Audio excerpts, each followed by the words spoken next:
সীমান্তের এপারে এবার আসবো কলকাতা থেকে আমাদের প্রতিনিধি রাজশ্রী দত্তগুপ্ত রয়েছেন, সরাসরি কথা বলবো রাজশ্রীর সঙ্গে। রাজশ্রী, এইটা আমাদের জানাও যে শেষ খবর পাচ্ছিলাম বিকেল 5টা নাগাদ শেখ হাসিনার যে বিমান সেটা দিল্লিতে অবতরণ করতে পারে। আপডেট কি রয়েছে, কোথায় রয়েছে এই মুহূর্তে শেখ হাসিনার বিমান, এবং সব থেকে বড় কথা তিনি কি দিল্লিতে নামছেন নাকি লন্ডনে উড়ে যাবেন বলে একটা সম্ভাবনার কথা শোনা যাচ্ছিল। আপডেট কি আছে রাজশ্রী? দেখো, এখনো পর্যন্ত যে আপডেট আমাদের কাছে এসেছে তাতে কিন্তু C-130 বলে একটা বিশেষ এয়ারক্রাফটে শেখ হাসিনা তার সঙ্গীদের নিয়ে দিল্লির উদ্দেশ্যেই উড়েছেন এবং দিল্লিতে 5টা থেকে 5:15টার মধ্যে দিল্লি বিমানবন্দরে সেই C-130 এয়ারক্রাফটটি ল্যান্ড করতে পারে বলে খবর। এবং আমাদের দেশের সিকিউরিটি অ্যাঙ্গেল থেকে, সিকিউরিটি পার্সপেক্টিভ থেকে, অর্থাৎ নিরাপত্তার বিষয় জায়গা থেকে এই এয়ারক্রাফটকে মনিটর করা হচ্ছে এবং এই এয়ারক্রাফট ইতিমধ্যেই ভারতের সীমানায় প্রবেশ করেছে। তুমি দেখতে পাবে, আমি তোমাকে দেখাতে চেষ্টা করব যে এই ম্যাপে দেখা যাচ্ছে যে এই C-130 এয়ারক্রাফটটি এখন উত্তরপ্রদেশের সুলতানপুরের কাছাকাছি রয়েছে এবং বিকেল 5টা থেকে 5:15 এই সময়সীমার মধ্যে দিল্লি এয়ারপোর্টে ল্যান্ড করার কথা।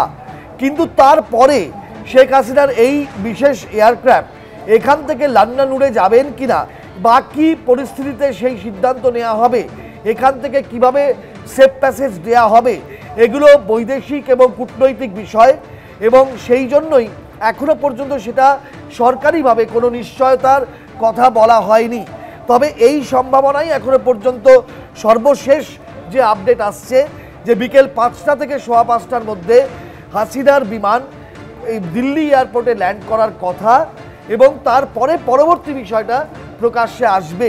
সেখানে বৈদেশিক মন্ত্রক, বিদেশ মন্ত্রক এবং কূটনৈতিক যারা এক্সপার্ট রয়েছেন তারা থাকবেন। কি কথা হয়, তিনি বিমান থেকে নামেন কিনা, এখানে কতক্ষণ অবতরণের পরে থাকবে সেই বিমান, এই বিষয়গুলো কিন্তু এখনো পর্যন্ত পরিষ্কার নয়। তবে শেখ হাসিনার বিমান কন্টিনিউয়াসলি মনিটরড হচ্ছে ইন্ডিয়ান এজেন্সিদের দ্বারা, এই বিষয়টা কিন্তু এখনো পর্যন্ত আমরা জানতে পারছি।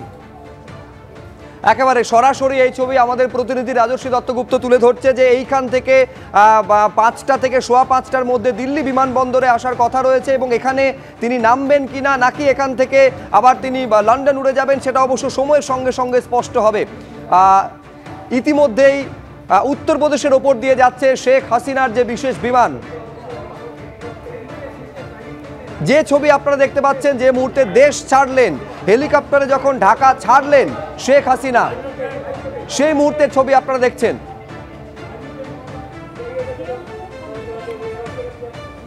আমি আবারও সরাসরি কথা বলবো, জুয়েল আনন্দ বাংলাদেশের সাংবাদিক এই মুহূর্তে আমাদের সঙ্গে রয়েছেন। জুয়েল, একটা বিষয় আপনার থেকে জানতে চাইছি যে 24 থেকে 48 ঘন্টার মধ্যে